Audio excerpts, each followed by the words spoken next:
Hey, did you guys know that not all governments participated in the depopulation event of 2020 with the vaccines and the mRNA? Yep, found that out last night on night shift. Started to do some research, digging into what vaccines did Russia, China, and India use because they don't have any adverse effects. No stats, nothing. And I figured, you know what, maybe it's because of their reporting system, because they're backwards. Nope.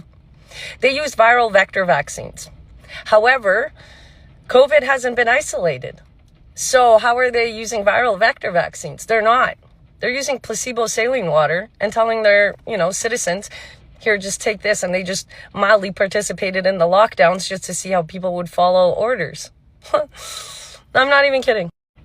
Why Russia didn't widely use mRNA COVID vaccines during the COVID-19 pandemic? Russia mainly used other vaccine technologies developed domestically, such as Sputnik, which is a viral vector, Covivac, which is a whole inactive virus, or Epivac Corona, which is a synthetic, I can't say that online, vaccine.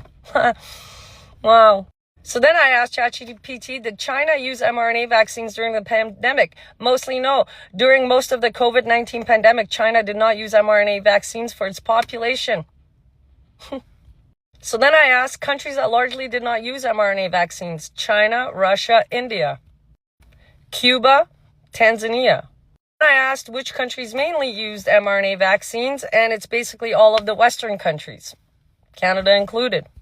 So then that got me curious about the Deagle report, which I've shown on here. And the Deagle report was basically showing how many people need to be depopulated in certain countries for them to reach their goal of depopulation. And it mostly involves Western white countries, Christian countries, whatever. The countries that basically know human rights, that they think have gotten lazy over the years, that only know how to consume and that want human rights and working conditions and all of that stuff. And they don't like it because now they can't make money off of it.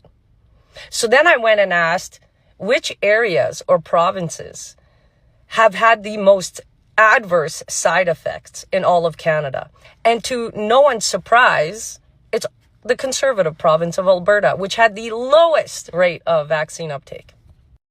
These are the adverse effects reporting that we have right now in Canada. But there's probably a lot more because a lot of doctors will just say it's not the vaccine, it's something else.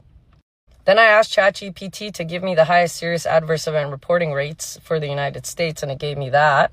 Isn't it weird how they're saying that we should be depopulated because we've gotten too lazy, but they depopulate the hardest working ones, the ones that know how to live off grid, the ones that know how to self-sustain the most? Wonder why that is.